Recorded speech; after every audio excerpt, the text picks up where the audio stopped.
China's problem with property and the domino effect of Evergrande's huge debts.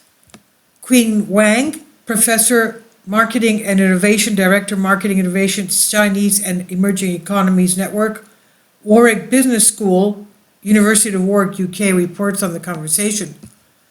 A couple of years ago, we remember the reports on the ghost cities of China.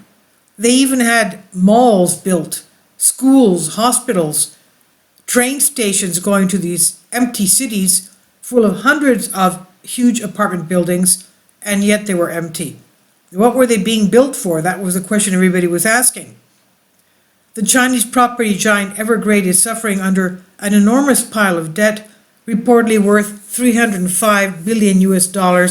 There have been angry protests at its headquarters. Shares have tumbled. The eyes of the financial world remain anxiously focused on its future. Simply put, the situation at Evergrande is dire, and the potential impact of its troubles reaches far beyond the company itself, with devastating consequences for individual homeowners in China, businesses, and also the global economy. The big question is whether Evergrande will go bankrupt. The company has fiercely denied the prospect and insists it will find a way out of trouble. Let's remember that these companies are in China, and China, of course, is a communist country, and it can support any company it wishes to. But so that it would be a going concern. But some industry experts predict that most likely scenarios that the company will eventually seek bankruptcy. Reports suggest that a state-owned investment company has been lined up to manage Evergrande's assets. From the Chinese government's perspective, the aim will be for Evergrande to come to an arrangement to repay its debts, hopefully minimizing the impact of its collapse on the financial sector. Please support my Patreon account since YouTube has again demonetized my YouTube channel. The daily posts are 5 videos daily, and they are totally different from what I have on my YouTube channel. Thank you so much for your support and that you find all my content so interesting. You'll find the Patreon account details in the description box below. This is just one image of the empty cities, the ghost cities of China. Now, those most at risk include the companies it owns, who can go bankrupt, or banks it is in debt who can lose so much money that they can't lend to other businesses, which could then also go bankrupt. So it's a domino effect. And since Evergrande borrowed heavily from state-owned banks, its outcome puts significant pressure and a potential hefty loss on the shoulders of the Chinese government, of course. In an attempt to calm nerves, on September 21st, the chairman of Evergrande, Xu Jiayin, said the company will pay the annual interest on the debt worth $600 million. It's hoped this will reassure the company's employees and send a positive signal to the company's stakeholders.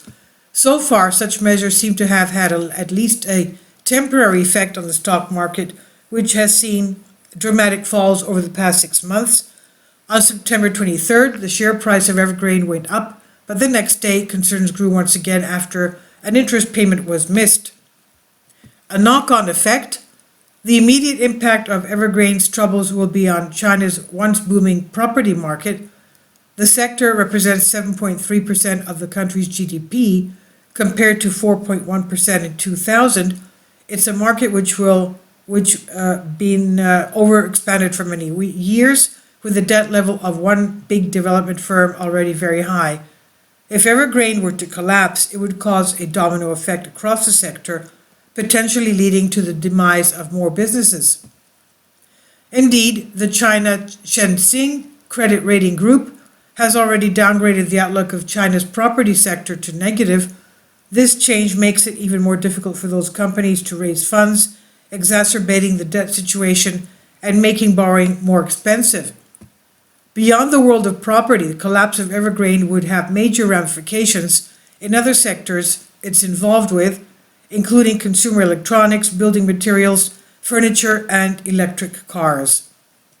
The situation remains fluid, and it's difficult to predict what will happen next, but in the longer term, Evergrande's future, if it has one, may be more in line with China's longer-term strategy on making accommodation more accessible to more people.